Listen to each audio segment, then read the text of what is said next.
Hello guys, how are you doing? Thank you so much again for coming to my YouTube channel and let's have a conversation. I'll take you to Africa, okay? And this is in South Africa. It's Africa is known for false prophets. I mean, and there is a war going on among false prophets. And one of the false prophet is who you're gonna see, J. Israel. He claims he actually has stopped to be a false prophet, but he mentions a lot of people. He exposes a lot of people that he used to do false prophecy with. Okay. And he mentions names, popular names there. Alph Luka, mega church there. A very big audience, an international audience as well. He mentions Eubert Angel, based in London, has churches around the world, very big influence, and others, okay? But now he claims he's back. He has a movement he's calling back to Christ, and he's literally confessing the stuff that he was doing, how they were fake miracles, how they got cars and properties and money from people, okay, how they gave false prophecy. You know, they are people working for them in the church, collecting information and giving it to the pastor or the prophet, the so-called prophet. And then you're gonna witness this is the something he did actually with another prophet, okay? And he explains it how they did it then, because now he claims he has clean hands. So we're gonna go to the tape and let's watch it.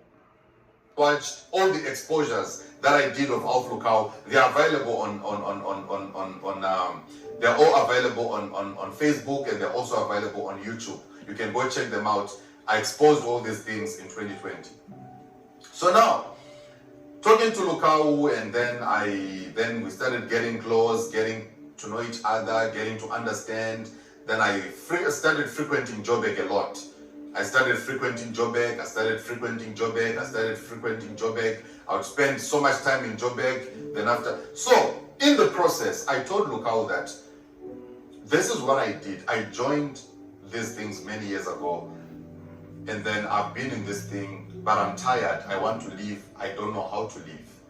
And then he said, son, why did you also join these things? You can't join these things because you want to prophesy and do miracles. There is an easy way of doing prophecies and miracles without having to use the cult. I'm like, really? So please teach me. Then he said, okay, don't worry. I'm going to show you something. This Sunday, as you are going to your church, I'm going to give you my suit. You wear my suit, and then as you go to preach, you must make sure that whoever is going to be in your church, in a wheelchair, on clutches, whatever, there's a healing grace that I'm releasing upon you. As you go, this grace of healing is going to be upon your life. I was very happy. So he prayed for me, and he supposedly released the healing grace, and then I left. So after I left, Sunday service came, the church was packed to capacity. Then I started preaching. After preaching, I started praying. So I started declaring, if you are here and you are sick, be healed. If you are in a wheelchair, you are being healed. So I noticed that there were wheelchairs. There were people who were sitting in wheelchairs during the service. The other one was there. The other one was there. They were all sitting in wheelchairs. So as I was praying, these people stood up from the wheelchairs and they started walking. The church went crazy. Wow, celebrating the miracle. Everybody was celebrating. Oh no, this is a miracle. Oh wow, this is a miracle. Oh wow, this is a miracle. Oh, God is good. Oh, the Lord is good. Now everybody, some people were even crying. Now even myself, I was shocked. I laid down on the altar and I started praying. I started crying and I was worshiping because I had never seen this happening before.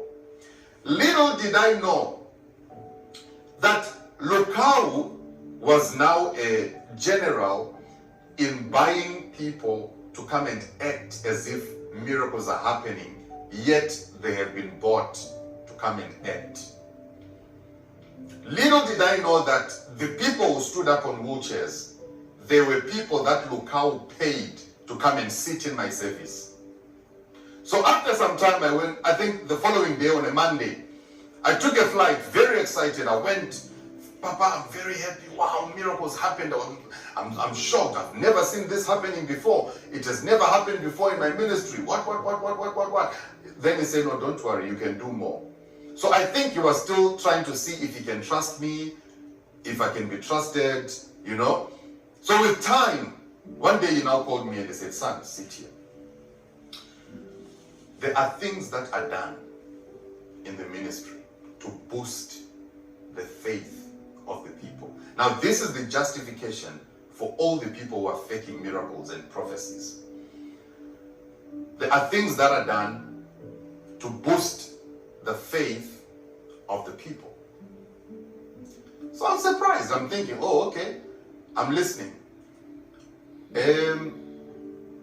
I'm going to introduce you to someone.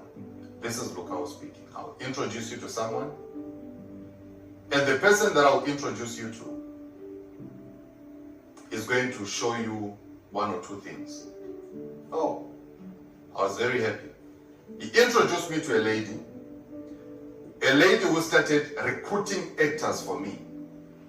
So the lady started recruiting actors to come and act in the church as if they are sick. And one blunder happened in one particular service.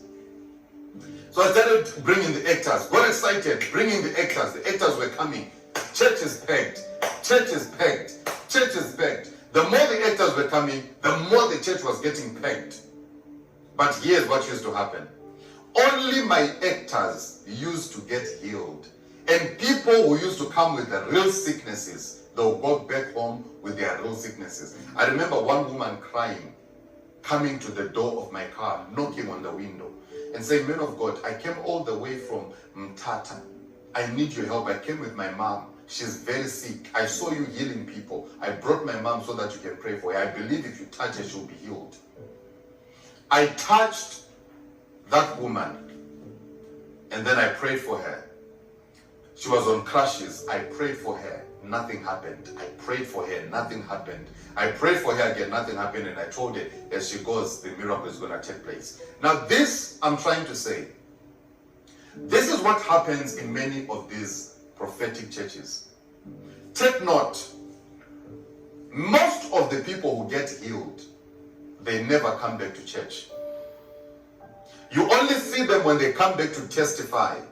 And then after they give a testimony, you'll never see them again in church. Ask yourself why. Most of the people will receive prophecies. And if their prophecies are deep, like you are a witch, or you slept with 25 men, or you were doing this and you were involved in this, most of those deep prophecies that you call deep, they are given to first timers. People who come to church for the first time.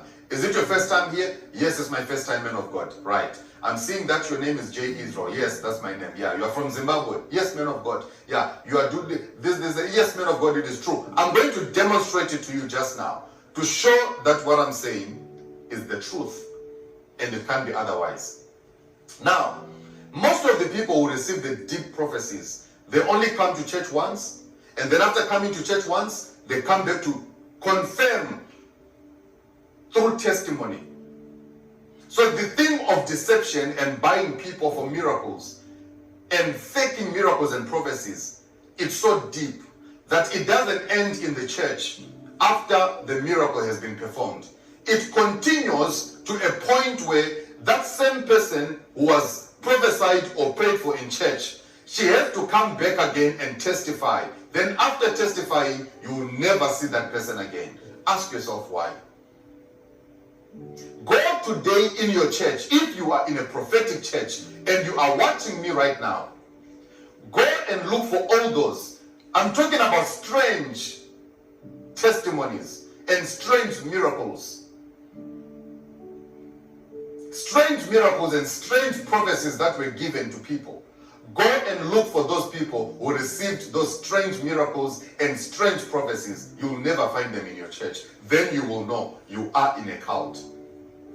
Then there are those, because one thing about this thing of God is that when Jesus met with the woman with an issue of blood, and the woman touched the hem of the garment, and Jesus looked around and said, "Who touched me?" And they asked him, "But how do you say who touched you when there is multitude of people following you?" And he said, "I felt power coming out of me."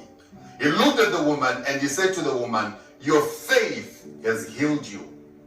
Now this is what happens. In that entire situation and in that scenario, there are those who will be seeing the fake miracles and seeing the fake prophecies. And as they are looking at the fake miracles and the fake prophecies, the explanation of the false prophets and the fake prophets is that once you see others getting it, you are also going to get it by faith, by your own faith. That is why even if you go to a sangoma and the sangoma gives you water, if you believe that that water has been...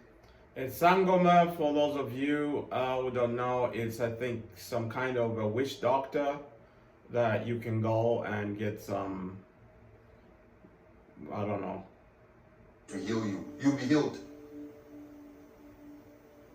But the fact that you've been healed, does it make it good? The fact that it works. This is happening in Africa and other places. Africa is even worse.